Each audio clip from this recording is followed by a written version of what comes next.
Hello guys, my name is Mushab Saifi and I'm gonna teach you the last lecture or say the dissolution period of Ottoman Empire when the Ottoman Empire came to an end. We started in 1908 and ended in 1922. So this was started from Young Turk Revolution. The Young Turks were rebelled against the Ottoman Empire and they favored the replacement of Ottoman Empire's absolute monarchy because this was a monarchical, their government was monarchical, so they wanted to brought a constitutional government because the government and the economy, all the things were going down and down. So they brought a revolution in 1908. They made a party and they wanted to restore the power.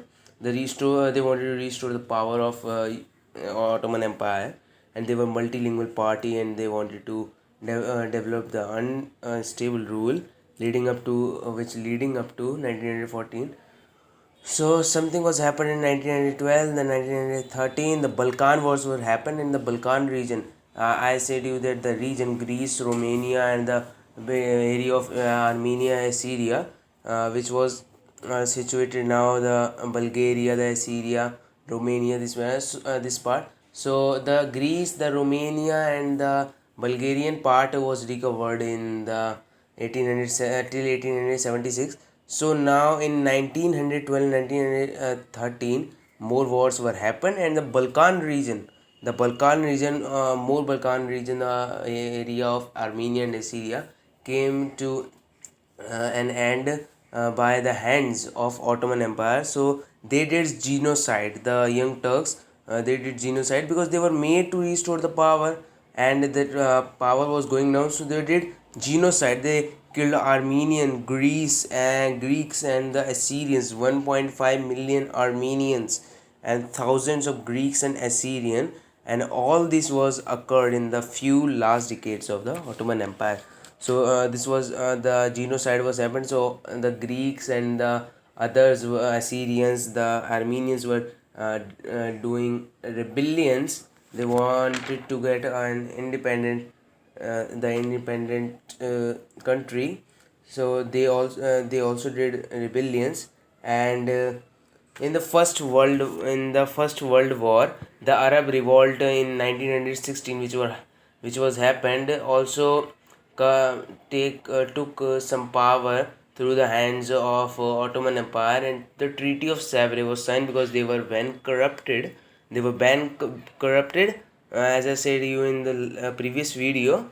And General National Assembly, the General National Assembly, which was made by the Ataturk, who was the founder of the Young Turk Revolution, which was this was assembly, General National Assembly, which was happened in Ankara in April 1920, which was made to recover the power because by the Treaty of Sevres, some part of the Middle East part was came under the hands of French, British, and the Americans and Russians.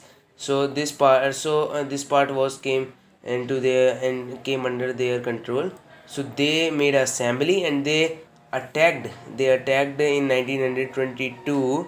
And GNA, General National Assembly, defeated allied proxies. Allied proxies were Greece, Armenia, France, the United Kingdom, and the Italy alone. So this was really happened. And the GNA of Turkey abolished the Sultanate on 1st November of 1922 and 36th, and the last Sultan Mehmed VI was expelled from the Constantinople. So when Abdul Majid II, Mehmed VI's cousin, was installed to the office of Caliph after Mehmed's departure, because this was also happened that caliphate was should be under the control of someone else. So the Abdul Majid II, his cousin, Muhammad VI's cousin, took the caliphate for some time, and on 3 March 1924, Mustafa Kamal Ataturk took the caliphate and made some reforms and constitutionally abolished the institution of caliphate, and the caliphate was go under the Saudi Arabia. the who was the ruler of Saudi Arabia at that time.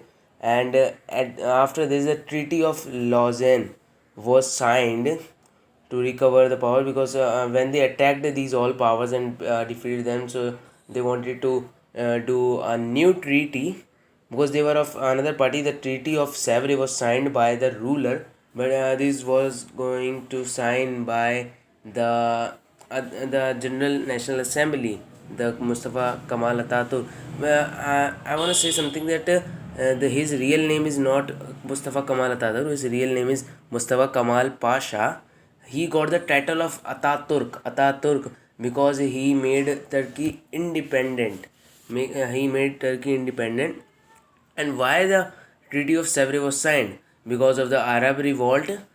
And the second thing is the World War II, because he fought World War II. He had a part in World War II, and because he fought in World War II, so that's why they wanted to the British, the French, and the others were wanted to recover the power, recover the loss of World War I. So they wanted to sign a Treaty of Sèvres, the Treaty of Sèvres by the Ottomans.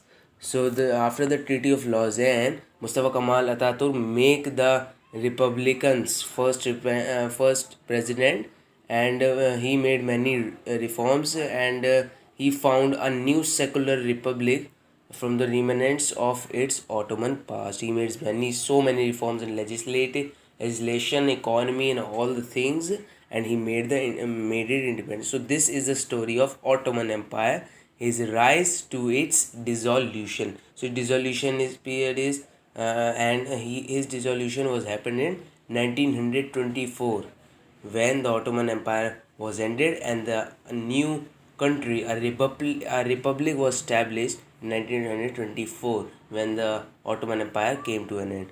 So make sure that you have made the notes of it, because everything I didn't wrote everything on the slides, not possible.